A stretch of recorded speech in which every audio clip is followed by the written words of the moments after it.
പഹൽഗാം ഭീകരാക്രമണത്തിൽ പ്രതികരിച്ച് സർസംഘചാലക് ഡോക്ടർ മോഹൻ ഭാഗവത്, അയൽക്കാർ തിന്മയുടെ പാതയിലേക്ക് തിരിഞ്ഞാൽ നോക്കി നിൽക്കാനാവില്ല. അയൽക്കാരെ ദ്രോഹിക്കുക ഭാരതത്തിൻ്റെ നയമല്ല, എന്നാൽ ജനങ്ങളെ സംരക്ഷിക്കുന്നതാണ് രാജധർമ്മമെന്ന് ഡോക്ടർ മോഹൻ ഭാഗവത് പറഞ്ഞു. तो अहिंसा हमारा धर्म है. आतताइयों से मारना खाना, गुंडागर्दी वालों को सबक सिखाना, ये भी हमारा धर्म है.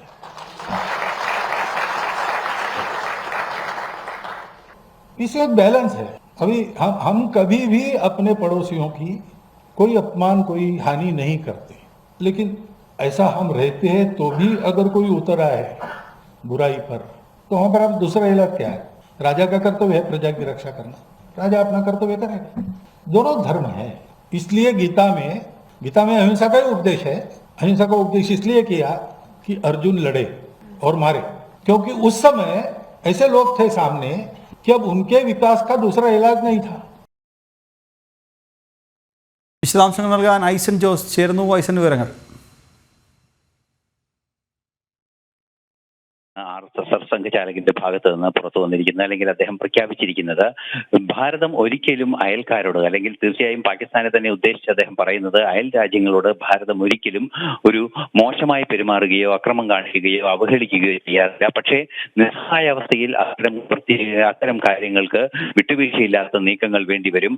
അത്തരത്തിലുള്ള അയൽക്കാരെ സംരക്ഷിക്കുക, സ്നേഹിക്കുക, ആക്രമിക്കാതിരിക്കുക എന്ന ആശയത്തിൽ നിന്നും പിന്നോട്ട് പോകേണ്ടി വരും. അത് ഭാരതത്തെ അല്ലെങ്കിൽ തങ്ങളെ ആക്രമിക്കുകയോ അല്ലെങ്കിൽ തങ്ങൾക്ക് നഷ്ടം വരികയോ ചെയ്യുന്ന പ്രവർത്തനങ്ങൾ ചെയ്യുകയാണെങ്കിൽ തിരിച്ചടിക്കുക തന്നെ വേണമെന്ന കൃത്യമായ നിലപാട് തന്നെയാണ് സർസംഘചാലകന്റെ ഭാഗത്തു നിന്നുണ്ടായത്. അദ്ദേഹം അതിനെ അനുവർത്തിച്ച അല്ലെങ്കിൽ അവലംബിച്ച ആ നിലപാട്, അദ്ദേഹം പറയാൻ ഉദ്ദേശിച്ച ആ ചരിത്ര വസ്തുത എന്ന് പറയുന്നത് ഗീതോപദേശത്തെ തന്നെയാണ്. അർജുനോട് ധർമ്മത്തിന് വേണ്ടി പോരാടാനുള്ള നിർദ്ദേശം ശ്രീകൃഷ്ണൻ നൽകുകയും അത് പല രീതിയിലായിരിക്കും, അത് പലരുമായിരിക്കും, ബന്ധുക്കളായിരിക്കും.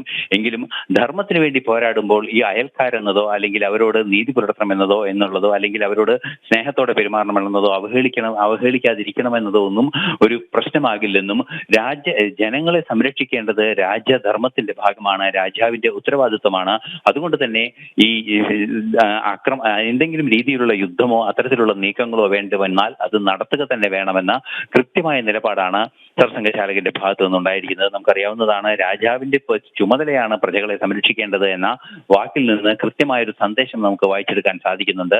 പ്രജകളുടെ നേരെ ഉണ്ടായ ഒരു ആക്രമണം അല്ലെങ്കിൽ ഭീകരാക്രമണം, ഭാരതത്തിന്റെ സാധാരണ മനുഷ്യർക്ക് നേരെ ഉണ്ടായിരുന്ന ഭീകരാക്രമണത്തെ കൃത്യമായി തിരിച്ചടിക്കുക തന്നെ വേണമെന്നാണ് അദ്ദേഹം വളരെ കൃത്യമായ ഭാഷയിൽ പ്രഖ്യാപിക്കുന്നത്. അത് അയൽക്കാരോട് സ്നേഹമില്ലാഞ്ഞിട്ടോ അല്ലെങ്കിൽ അയൽക്കാരോട് നീതിപൂർവം പെരുമാറുന്ന ആ തത്വസംഹിതയിൽ വിശ്വസിക്കാഞ്ഞിട്ടോ അല്ല, മറിച്ച് നിസ്സഹായ അവസ്ഥകളിൽ നിലനിൽപ്പിന്റെ ഭാഗത്ത് സ്വന്തം പ്രജകളെ സംരക്ഷിക്കുന്നതിനെ രാജാവ് അത്തരം നടപടികൾ ചെയ്യണമെന്ന നിലപാട്, അല്ലെങ്കിൽ ഭരണകൂടം അത്തരം നിലപാടുകളിലേക്ക് നീങ്ങണമെന്ന നിലപാട് തന്നെയാണ് അദ്ദേഹം പറഞ്ഞത്. അതും ഗീതോപദേശത്തിന്റെ പിന്തുണയോടെ അദ്ദേഹം പ്രഖ്യാപിക്കുകയും ചെയ്തു എന്നത് ഏറെ നിർണായകമാണ് എന്ന കാര്യത്തിലും തർക്കമില്ല.